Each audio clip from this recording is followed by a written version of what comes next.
मेरे भाइयों और बहनों, सबसे पहले अपने विचारों में अपने आप को छोटा रखिए। बाइबल बताती है यीशु परमेश्वर के समान एक था, पर उसने अपने आप को इस वश में रखने की वस्तु न समझा, परंतु वो एक दीन और नम्र व्यक्ति की तरह हमारे बीच में आया।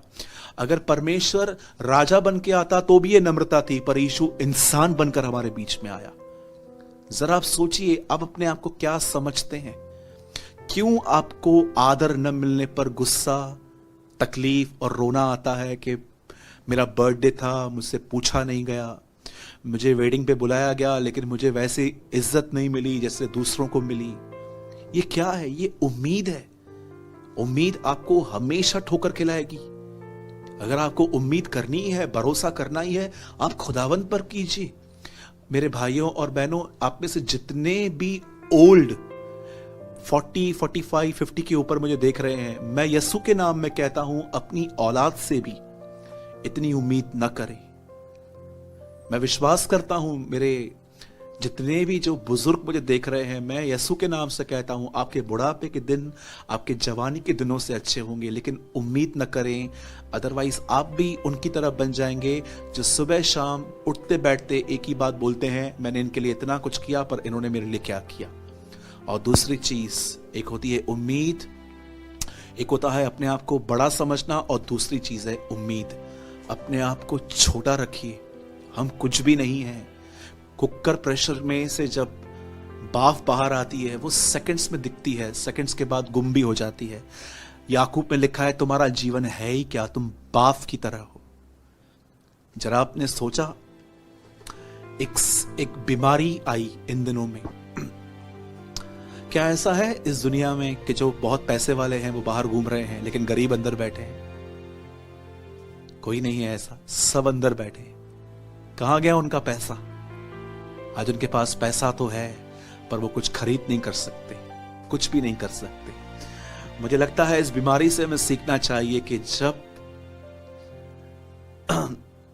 कुछ ऐसी भी चीजें आती हैं जहां पर आपको पैसा काम में नहीं आता है। मेरे भाइयों और बहनों, अपने आप को शून्य बना के रखिए। आप कितने भी अमीर हैं, याद रखिएगा, आप पलंग खरीद कर सकते हैं, नींद नहीं। आप दवाइयां खरीद कर सकते हैं, सेहत नहीं। आप घर ले सकते हैं, लेकिन घर को बनाता खुदावंत है। मेरे भाइयों और बहनों, अपने आप को दीन और नम्र बना के रखिए। जमीन से जुड़े हुए व्यक्ति बनिए। आपको जितना खुदा ऊपर उठाए उतना आपको नीचे जाना चाहिए। और मैं विनती करता हूं, किसी से उम्मीद न करें कि कोई आपके लिए ये करेगा, कोई आपके लिए ये करेगा। हमेशा खुदा से कहें, खुदा मेरे हड्डियों में ताकत दे ताकि मैं अपना काम खुद कर सकूं।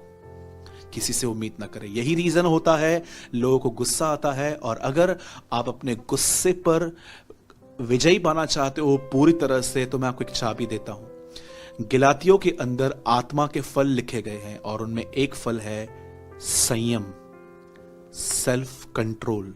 सेल्फ कंट्रोल के जब सेल्फ मुझसे आगे दौड़ रहा है कि उसने मुझे इतना कुछ बोला, मैं कैसे छोड़ूं, तब सेल्फ को कंट्रोल में रखना कि नहीं, तुझे कुछ नहीं कहना। यह पवित्र आत्मा का फल है। यदि आप एंगर पे कंट्रोल पाना चाहते हैं, इसे एकदम जड़ से खत्म करना चाहते हैं, तो याद रखिएगा, आपको प्रतिदिन खुदावन से यह कहना चाहिए, मुझे पवित्र आत्मा से भर। और वही पवित्र आत्मा आपको एक फ्रूट देगा जिसका नाम है सेल्फ कंट्रोल। परमेश्वर ने हमें भय का नहीं, परंतु सामर्थ, संयम, सेल्फ कंट्रोल और प्रेम का आत्मा दिया है। सिर्फ पवित्र आत्मा ही है जो एक व्यक्ति को प्रॉपरली गाइड करता है कि कब कुछ नहीं बोलना है और कब बोलना है।